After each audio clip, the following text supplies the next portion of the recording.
And religious liberty is very important to me.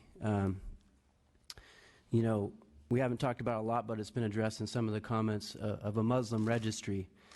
I think that's completely abhorrent to constitutional principles. Thank you for saying that. You would have to register with the government for practicing your First Amendment rights. Of course, that's why myself and many of my Republican colleagues oppose a lot of gun control legislation, because it is the very same philosophy of burdening people who are exercising their Second Amendment rights and burdening all of them in order to get at the very few. And in most cases, the very few are people who are criminals and terrorists who don't follow the law anyway. So, you know, I think we need to be consistent on our philosophy of protecting civil and religious rights.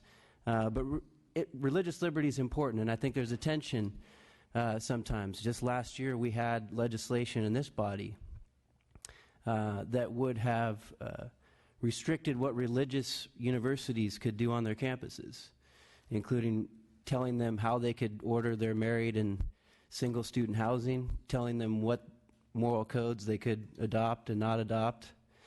Even the Reproductive Fact Act, which was mentioned before, tells purely private nonprofits, most of them faith-based, who they can refer their clients to, and forces them to refer their clients to people that they probably wouldn't agree with, right?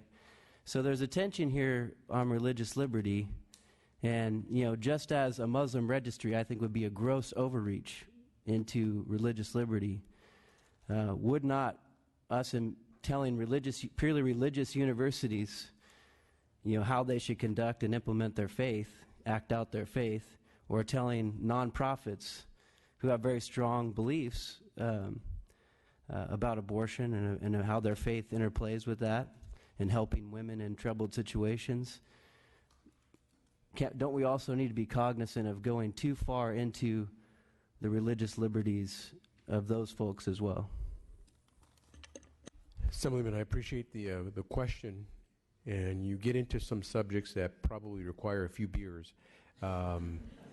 Hey, we can arrange. I will be happy to do that with you. Yeah, I was pleased to hear you say that a Muslim registry, is abhorrent. And I suspect it'll take more than a six-pack to convince you of some of the things that I see a difference between the Second Amendment and a First Amendment intrusions that you've mentioned. Under the Second Amendment, I think we have the right to make reasonable regulation within the Second Amendment. And it's clear why. The government has a clear interest in making sure that weapons which kill are not simply put out there in ways that protect the offender and not all the other Americans who have rights to their safety and so forth. The First Amendment, when we talk about a Muslim registry, you're doing nothing more than just saying, this guy's Muslim, therefore he's going to be on a registry. This kid is black and young, therefore I'm going to stop him, frisk him. Those are the kinds of things that aren't not based on a sensible understanding of what protections our people need. And so I'll treat, and as long as you can drink them, I'll buy them, and we can have that conversation. And while we may never get to the point of fully agreeing, I think the important part is talking, because the way you get things done is to talk to those with whom you don't always agree.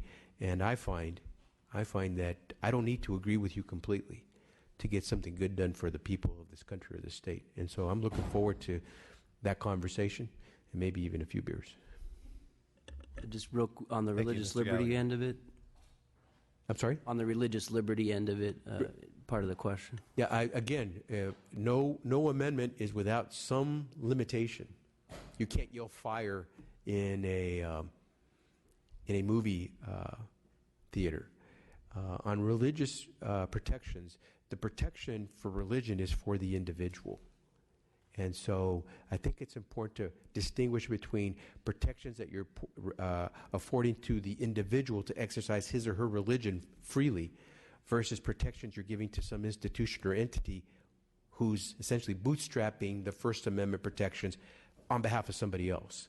And so there I would, again, we'll drink a few beers and we'll sort of peel through this. And I think what you'll find is at the end of the day, what we want to do is make sure that people have the chance to exercise their freedoms as much as possible without intrusion in ways that harms people unnecessarily.